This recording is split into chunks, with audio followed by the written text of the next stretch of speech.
If somebody is worth 10 billion and he dies, his children get 10 billion. Public get nothing. Sam Pitroda's comment is being used by BJP. I don't. I will give. Congress का मंत्र है कांग्रेस की लूट, जिंदगी के साथ भी और जिंदगी के बाद भी। कांग्रेस के मैनिफेस्टो में पीएम मोदी ने संपत्ति बंटवारे के जिस पॉइंट को पकड़ा, उसी पॉइंट पर इंडियन ओवरसीज कांग्रेस के अध्यक्ष सैम पित्रोदा ने ऐसा बयान दिया कि सियासी गलियारों में बवाल मच गया। सबसे पहले सुनाते हैं कि आखिर सैम पित्रोदा ने क्या कहा।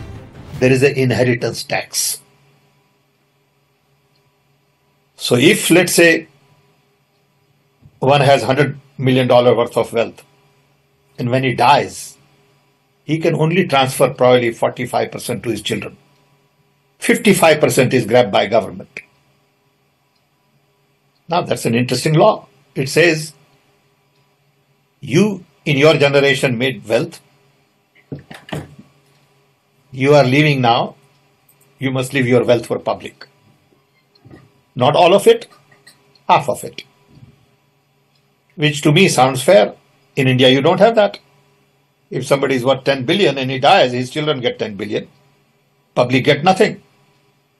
And law says, you get half of it. Public gets half of it. So these are the kind of issues people will have to debate, discuss.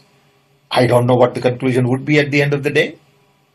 But when we talk about redistributing wealth, we are talking about new policies, new programs that are in the interest of the people and not in the interest of super rich only. दरअसल Sam Pitroda ने America में चलने वाले विरासत tax का जिक्र किया है और कहा है कि जैसे अमेरिका में किसी की मृत्यु के बाद उसकी संपत्ति का 55% हिस्सा सरकार ले लेती है, ठीक वैसे ही चर्चा हिंदुस्तान में भी होनी चाहिए। और इसी आधार पर सैम पित्रोदा धन के बंटवारे की बात कर रहे थे, लेकिन बवाल बढ़ा तो कुछ ही घंटे बाद सफाई देने की जरूरत पड़ गई। मैंने टीवी पर अपनी सामान्य बातचीत में केवल एक उदाहरण के तौर पर अमेरिका में अमेरिकी विरासत टैक्स का जिक्र किया। क्या मैं तथ्यों का जिक्र नहीं कर सकता? मैंने कहा है कि ये ऐसे मुद्दे हैं जिन पर लोगों को चर्चा और बहस करनी होगी। इसका कांग्रेस समेत किसी भी पार्टी की नीति से कोई लेना देना नहीं है। सैम पित्रोदा अब भले ही ये कह रहे हों कि इससे पार्टी का कोई लेना देना नहीं है, लेकिन जब उनका ये बयान आया तो खुद पार्टी अध्यक्ष भी अनजान बन गए। Sam Pitroda's comment is being used by BJP. I don't. I will give. शाही परिवार के शाहजादे के सलाहकार का कहना है कि वो इनहेरिटेंस टैक्स लगाएगी। माता पिता से मिलने वाली विरासत पर भी टैक्स लगाएगी। आप जो अपनी मेहनत से संपत्ति जुटाते हैं, वो आपके बच्चों को नहीं मिलेगी, बल्कि कांग्रेस सरकार का पंजा उसे भी आपसे छीन लेगा। कांग्रेस नेता जयराम रमेश ने भी सैम पित्रोदा के बयान को उनका निजी बयान बताया है।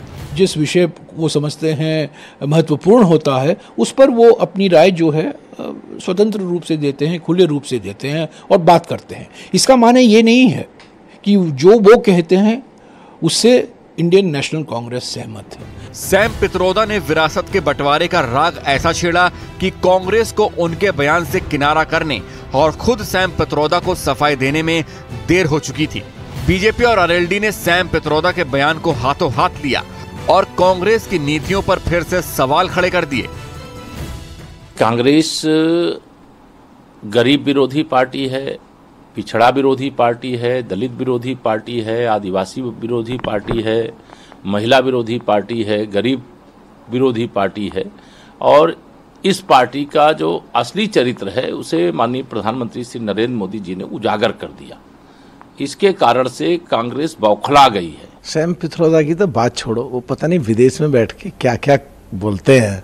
देखिए, सैम पित्रोदा का जो बयान है वास्तव में ये कांग्रेस पार्टी की जो अंदरूनी रणनीति है उसका हिस्सा है, मुझे लगता है।